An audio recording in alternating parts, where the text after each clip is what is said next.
Okay, so if you are listening or if you are watching this on YouTube, welcome. This is a unannounced um, episode of the Breaking Labels podcast that I didn't know was going to be recorded until yesterday, Sunday, November 21st. The reason being, I spent all Sunday doing some deep dive work on limiting beliefs, looking at my identity, how I view myself, and the changes I need to make, and the rooted core beliefs I need to rewire about myself. And I have been doing a lot of this work as of late, I would say in the last year. But it kind of came to a culmination yesterday when I thought I was going to be looking at generational trauma and if that had anything to do with my low value and low sense of worth that I have dealt with over the years. And instead of me making all these ties to generational trauma, which there is, I mean, I'm a mixed woman in the United States. And when I did my ancestry DNA, it was very clear that my Black ancestors came in through Virginia and New Orleans, through what else but the slave trade. So, as a woman of color, my body, um, generationally, I should say, the women in my family, their bodies have been bought and sold like barter, like goods. They have been property of slave owners, of their husbands. That's just the fate of women in general throughout history.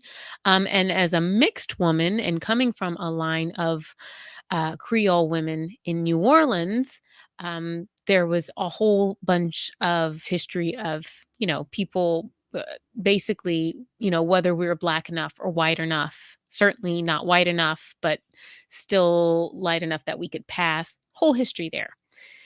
But what came up the most was this belief that I have avoided even really thinking about in all this work I've been doing recently. And that is the belief that I am damaged goods. And I have had that belief about myself since I was 19 years old when I found out I had herpes. Oh, dang. Thought I wasn't going to cry. But this is the first time I've ever talked about it semi publicly. And I say semi because at the end of the day, I'm just doing it on my podcast. I don't have to actually make eye contact with anyone while I say it. But I've known for a while I would share it. I just didn't know when I was going to be ready. And it's just interesting to me how timing works, that I was doing all this deep work on myself the last week. And last Thursday was the 1 year anniversary of me starting or posting the first episode of the Breaking Labels podcast. And I have to admit, I feel like a little bit of a fraud because I have shared a few labels of my own. The first episode is about my belief that I was just a pretty girl sidekick. And my story of always feeling like I was just the fat, ugly friend or just not worthy of being someone's first choice. And I have talked about the label of mental illness and growing up with a mentally ill parent. And I have talked about my dating history and how I struggled to really ask for what I wanted and really knew what I deserved. And all of that was true, but it was all also half truths because the honest to God reason that I started breaking labels and the most painful label I have ever had to endure has been the label of herpes, the label that I gave myself of damaged goods.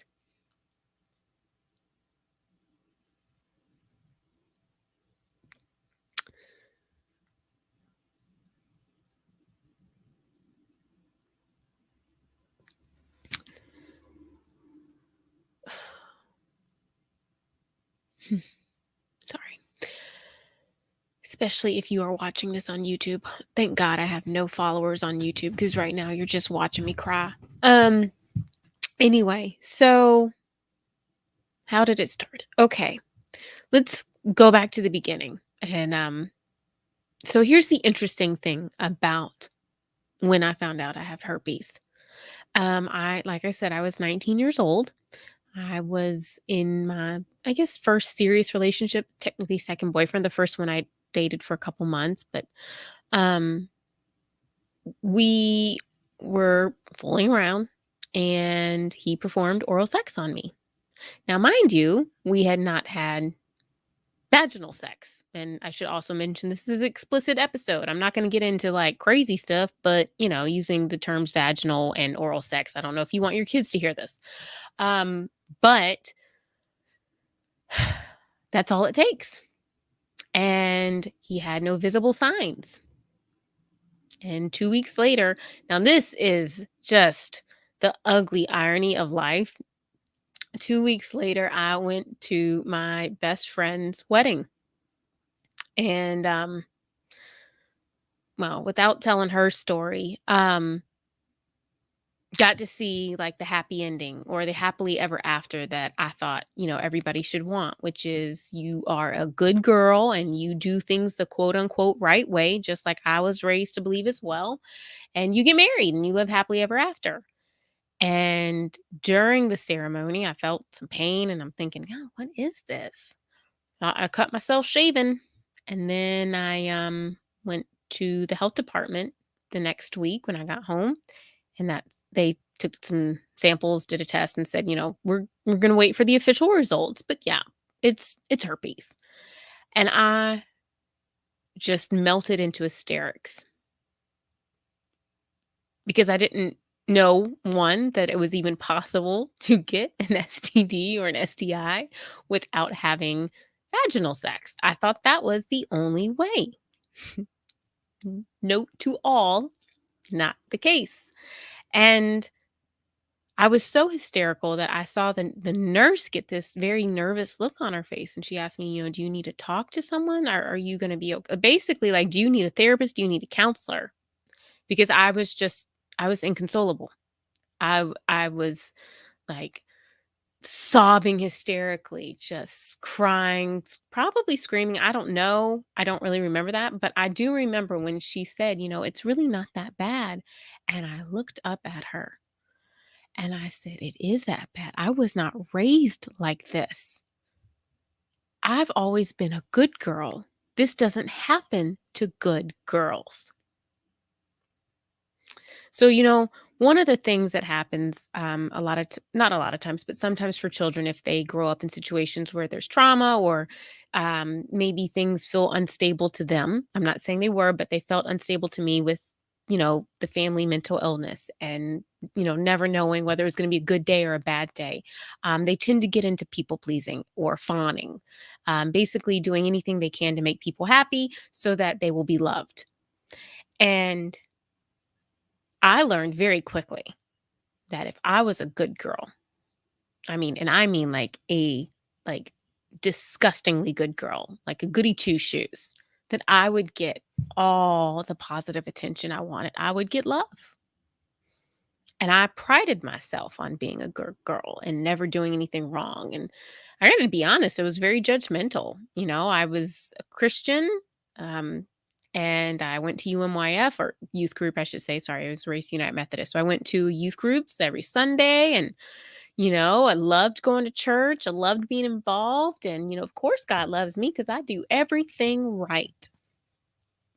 And then I got herpes as a virgin. It's not funny, but karma, y'all.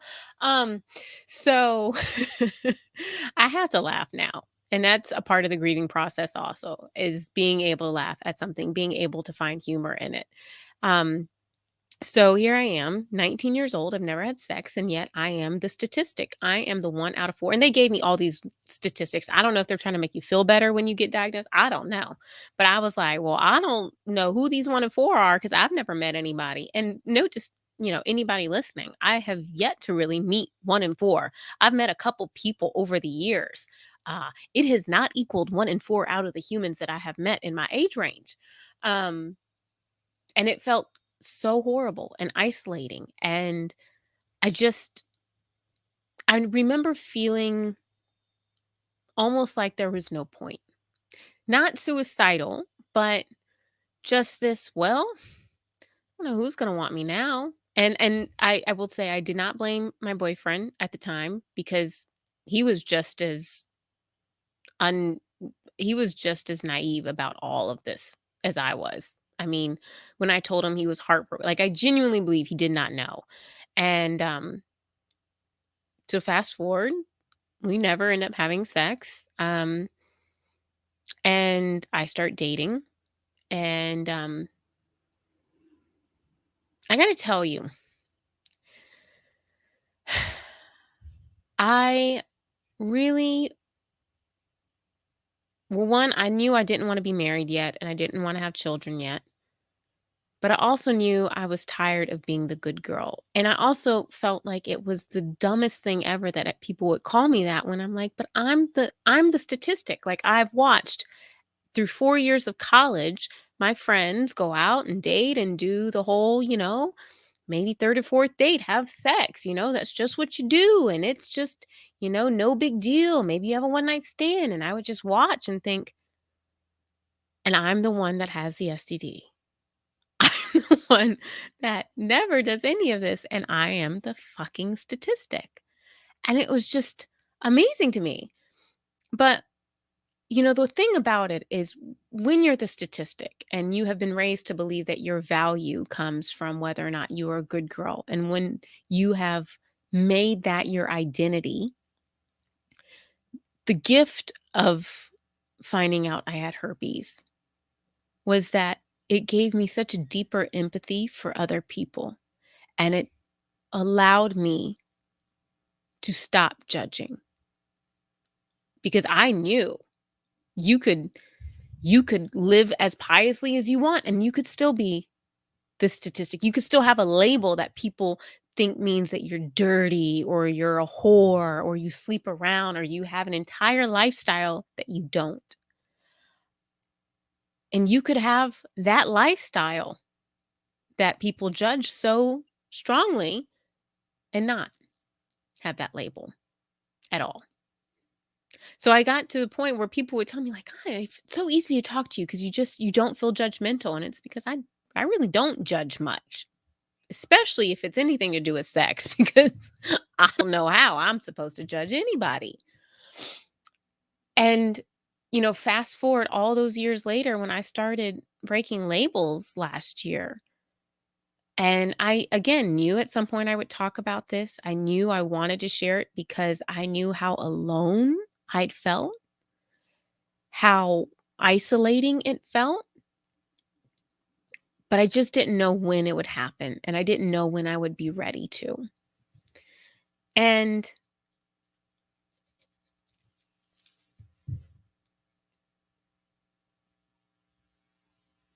I mean, I'm trying to think of the right way to lead into the dating part of it.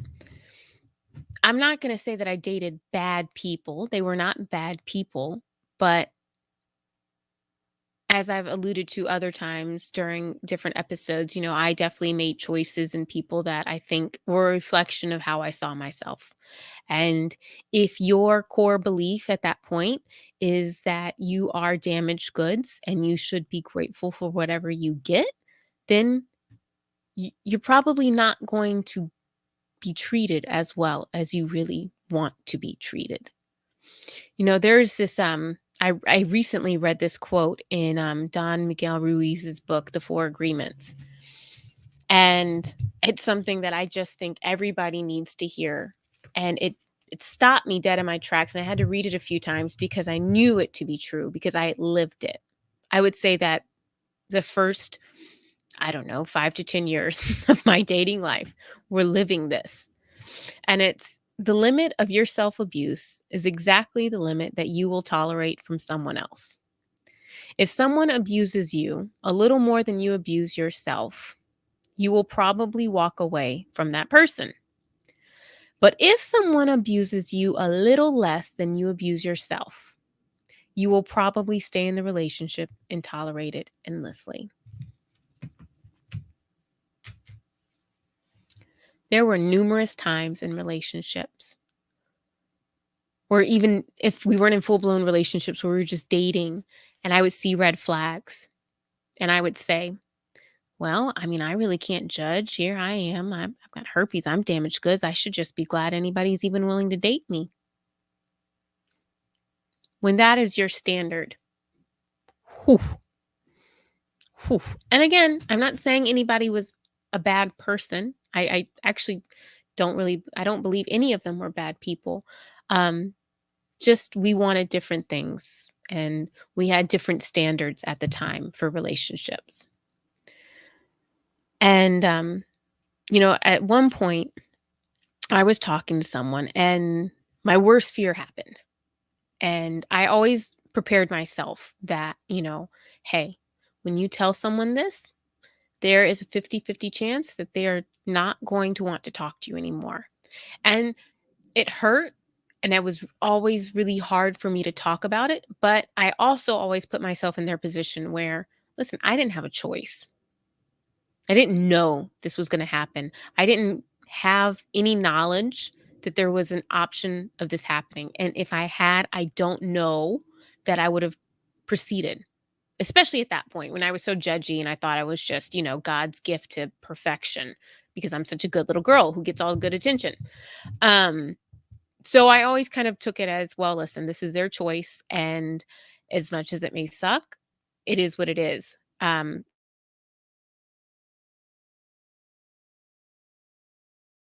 But that is easier said than done. And I told someone and they stopped talking to me. And I just thought, okay, you know what? It is what it is. That's just the price you pay.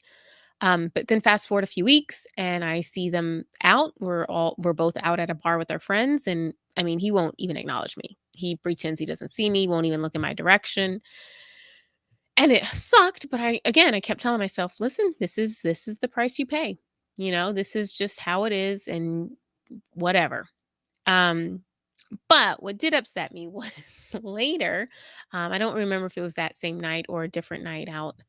Um, he told me, I appreciate you telling me that and I'm sorry. And I said, well, I don't blame you for stopping talking to me. I get it. And he goes, no, that day that I saw you and I didn't talk to you, my friends noticed because, oh, by the way, I'd met his friends and, we got along great and we all had a great time. So they're like, why aren't you talking to Rosanna? She was I don't know if they said I was cool or I don't know what they said, but they asked, "Why are you not talking to this girl that we met that it seemed like a really cool thing?"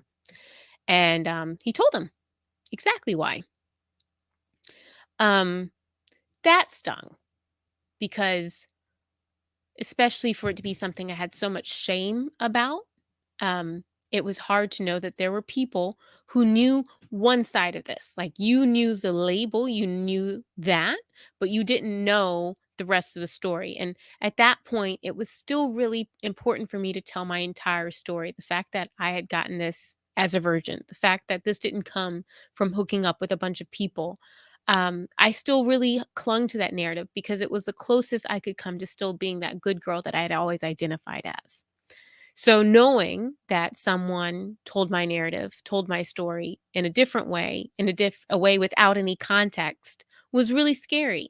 But luckily for me, one of his friends told him he was being a jackass and also reminded him that I didn't have to tell him that and, shouldn't treat me that way or something to that effect. And I don't know which friend it was, but thank you. Thank you for that because he ended up apologizing to me. We were cool after that. We were friends. And it also gave me a little bit of hope. And even though I had dated people and people would, you know, obviously still date me, there was always that fear that like at any moment it was going to be thrown in my face, that at any moment, other people would find out and judge me or look at me differently. And I mean, for years, a lot of my friends didn't even know. I didn't tell anybody that I didn't feel like I really needed to. And you know, if I dated you in the last 15 years and you don't know, then I mean, sorry, but that means I didn't think that anything was ever going to happen sexually because I got pretty, not got, I was always very protective of who I dated and who I told because I knew that if I dated this person and told them that I had to have some sense of how they would use that information. Would they use it as a weapon? Would they use it to hurt me? And sometimes they did. I mean, not even just guys I was dating. I mean, somebody I loved very, very much used it against me in an argument. Actually, I think two did, where, it's, me saying, well, I don't think the way you're treating me is right. And them reminding me, well, I'm the good guy in this because a lot of guys wouldn't date someone with your situation. And if you're listening to this and you have herpes or have had any STD, anything, and maybe it's not even an STI or STD, whatever it is, I don't care. If you've had kids and somebody has the audacity to tell you that you are not as good of a mate for them or a prospect because you have kids, and that's baggage. Disclaimer, I'm about to curse. They can go fuck themselves. Because whether it's an STI, an STD, kids, no, no. And obviously, I don't want to upset people that I just put kids in with an STI. I don't, oh gosh, Lord, oh y'all, don't run with that. I'm not trying to make a comparison to that, but I've had friends who I've heard say things like that, like, well, nobody's going to want to date me because I have two kids and, that's baggage. Bullshit. Bullshit. Anybody who uses something, whether it's a child or an STI against you, nah. Mm-mm. Now, they can go on their way. That doesn't mean that they have to want to date you. That's fine. I'm not saying that they don't have a right to what they do or don't want in a partner, but it is not a reflection of your value. It at all. And it has taken me 17 years to say that and really believe it. 17. 17 years. That's my entire adult life. It is taking me to realize I am not damaged goods. Nobody has the right to call me that, not even myself, because I'm not, regardless of what my medical intake form says. No. But I will say, it's something that has helped over the years, and it did gradually build my confidence. And I wish that it didn't come from the feedback of other people. That did help to an extent. I won't lie. Um, and by that I mean, as I started to raise my standards and as I started to feel, like Don Miguel's quote of, you'll let people treat you just a little worse than you treat yourself. Well, as I began to love myself more, little by little, the standards that I had for the people I dated increased more and more. And what I wanted and what I expected of someone and how I wanted to be treated changed. And, Maya Angelou has this quote that when you know better, you do better. And that is 100% true. But I've learned that it's not just that you do better, you expect more.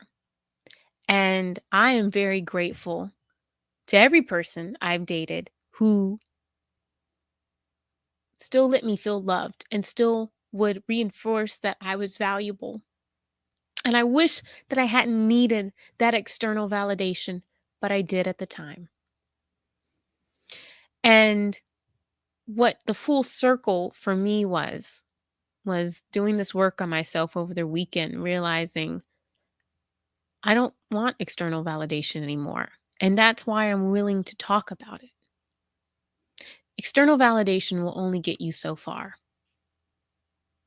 I know because for years, if I couldn't be the good girl, if I couldn't be someone that I thought someone would be proud to take home to mom and dad, then I was going to be the career woman. And I've always had big career aspirations. Ever since I was a little girl, I couldn't wait to have a in, I didn't know what, but I wanted an important job where I could dress up and do my hair and makeup and wear beautiful clothes like my mom.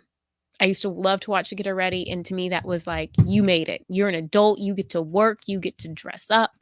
I've always wanted that, right? But I don't think it's a coincidence that I felt driven to make a certain amount and I felt driven to have a certain title And for that to almost feel like it was going to make up for it. Okay, I may be damaged goods, but at least no one knows that. No one has to know that. And I have this fancy title and I make more money than my parents did combined.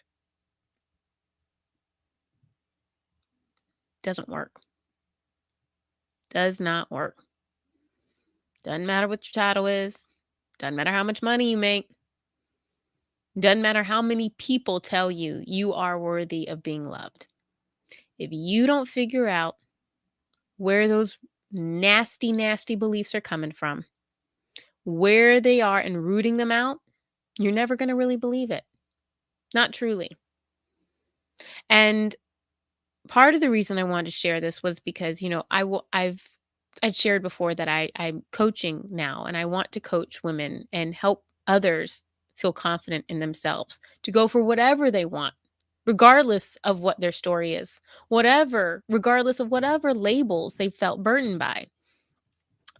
And when I did this work and I was looking at this label of damaged goods and herpes, and I just thought, I feel like it's a little hypocritical for me want to preach to other people and for me wanting to help other people overcome their labels when if I don't talk about this, am I not still allowing it to hide in shame? Am I not still keeping it in the shadows because I don't feel that people would know this about me and still believe in me, still support me, still want to listen to the podcast, still want to be coached by me? And it just was crazy. When you take a belief and you really look at it and you poke all the holes in it, and then you realize, no, if anything, not everybody, I get it, not everybody's going to respect this, but the right people will, and they'll understand what I'm doing in talking about this and why it's important, and also why it qualifies me to talk about limiting beliefs. Listen, you have spent your entire adult life thinking you are damaged goods, and it has come in every way it can, whether not asking for what you want, people pleasing, bad relationships, bad choices, bad friendship. I mean, any of it, all of it. If anybody knows how differently it feels to truly root out a belief like that, it's me. And man, everybody deserves to feel free. I don't care what your label is. It's crazy. And, one of the reasons that I wanted to start Her Path to Purpose, the second podcast, was because I wanted to interview women who have overcome these limiting beliefs, these traumas. A lot of people I've talked to over the last year, not a lot, but I would say a decent amount of them, had sexual trauma, have been molested, have been sexually abused. And it's interesting to me how reckoning with those traumas, reckoning with these labels have actually propelled them, have actually helped them become who they are. It's helped them go down their path of purpose. Now, I got to be honest, if you'd given me a choice, I would not have really wanted the label of herpes to be a part of my path of purpose. I just wouldn't have. It's not something I would have chosen. I'm very grateful for it. Incredibly grateful for it. Because it's made all the difference in how I see people and how I understand people. And I know when somebody is dealing with shame. I know when someone is sidestepping a question because they don't want to get into the pain of it. And I get it. Boy, do I get it. I understand it. I sense it. I know it when I'm talking to someone. When they brush past a question or they don't want to go there. And I don't usually push it because listen, I've been having these conversations for a year and I'm just now sharing this one. The deepest, ugliest label by my opinion at the time. And I wasn't sharing it. I wasn't telling anybody. Well, people who know me closely know that. Um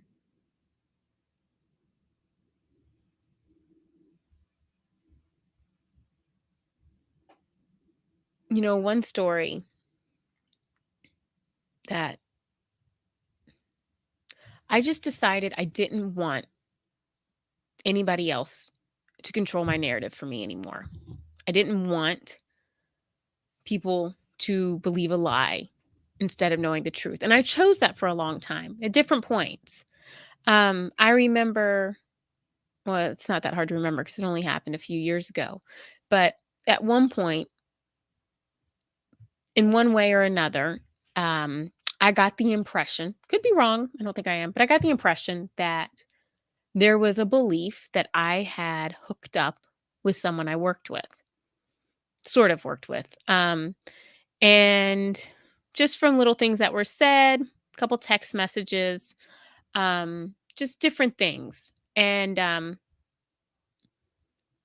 the truth was, I'd had a crush on that person years earlier when we had worked together. But one, I didn't pursue it. I didn't think that they were really that into me. But two, honestly, there was no way I was going to tell them this. There was no way I was going to put myself in a situation where somebody that I worked with was going to know this about me. Because at that point, I was just about to become a PR manager.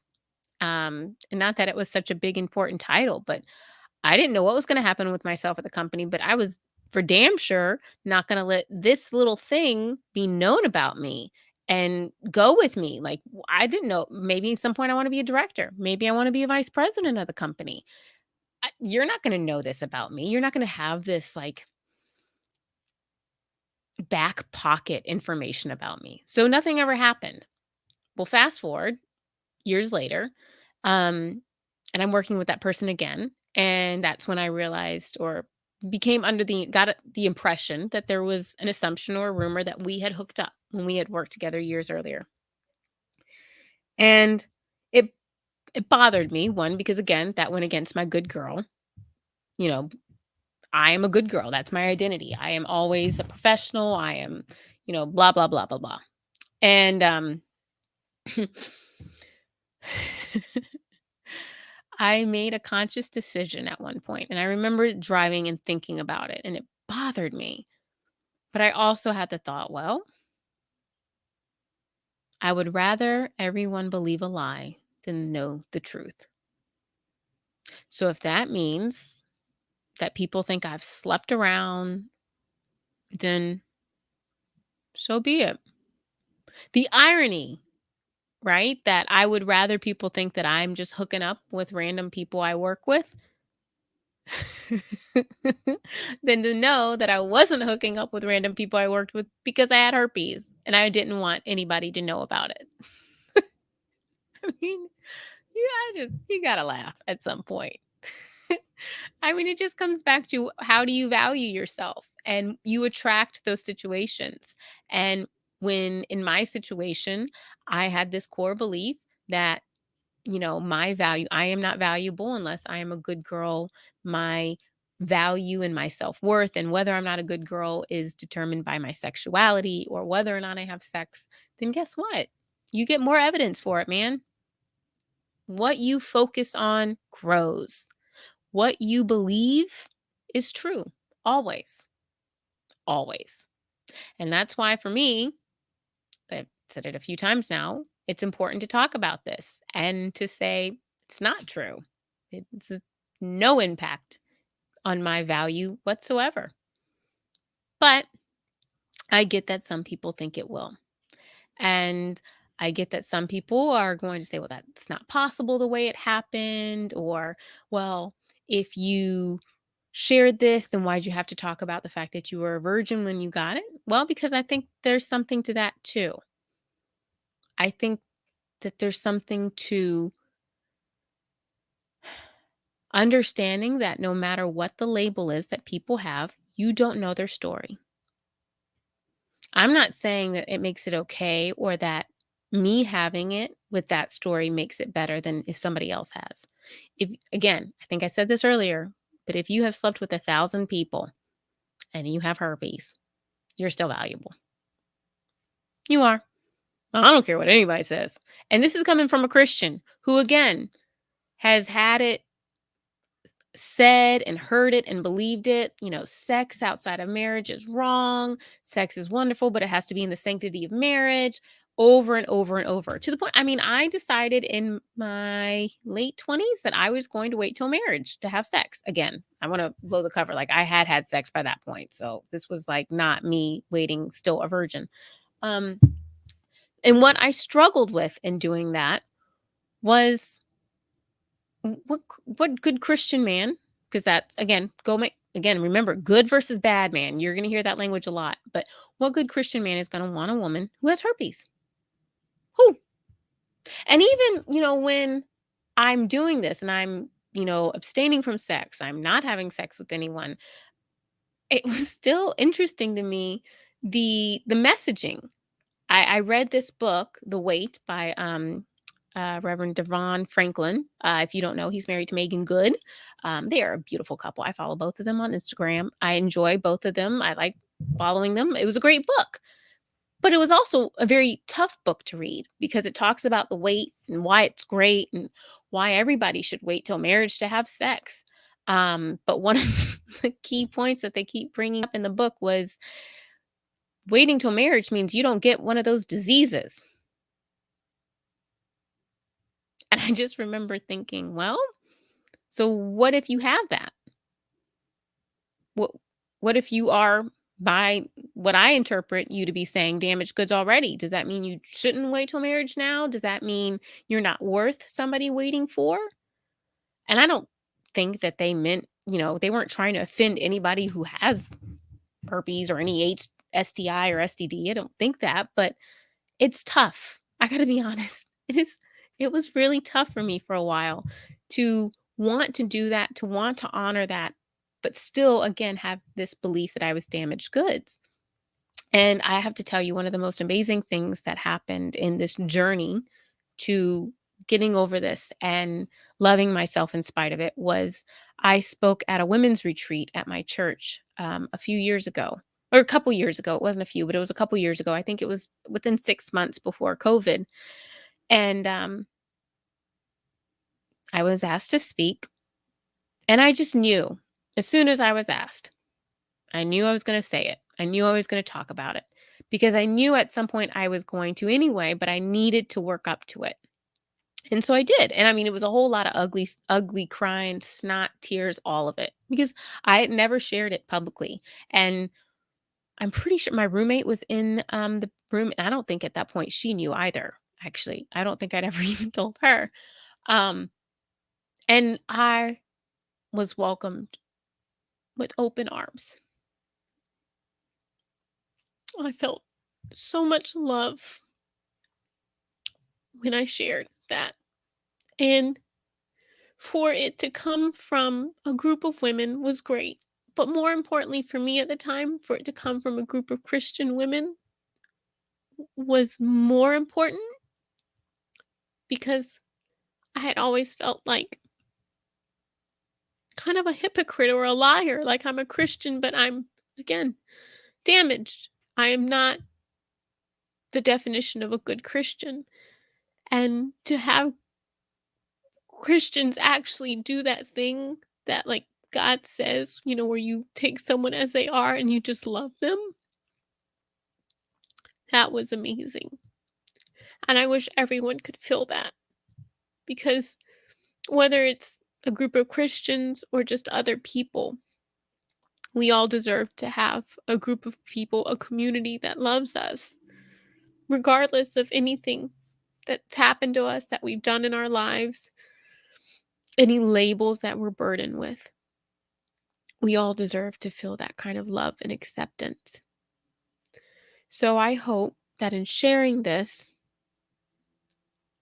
if you have herpes or have had chlamydia or what's another one, gonorrhea or HIV or anything, I don't care what it is.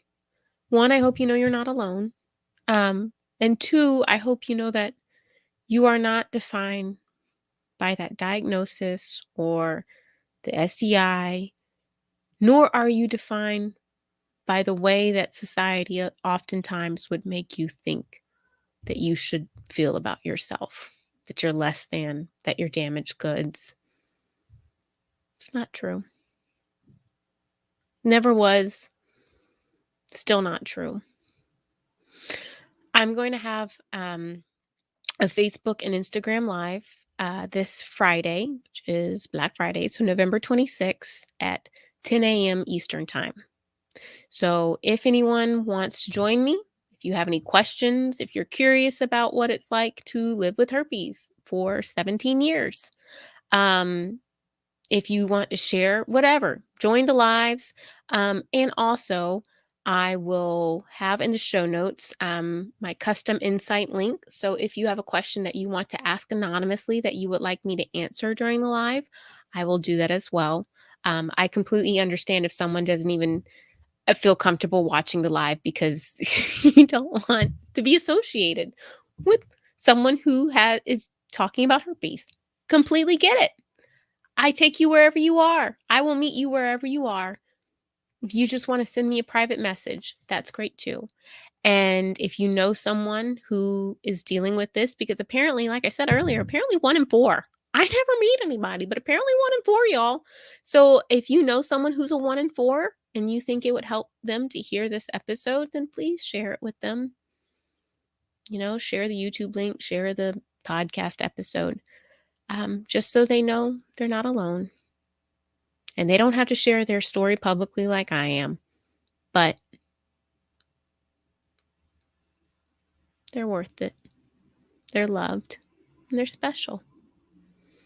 All right. If you haven't already, subscribe to Her Path to Purpose podcast because that comes out next Wednesday, December 1st. And I will see you around.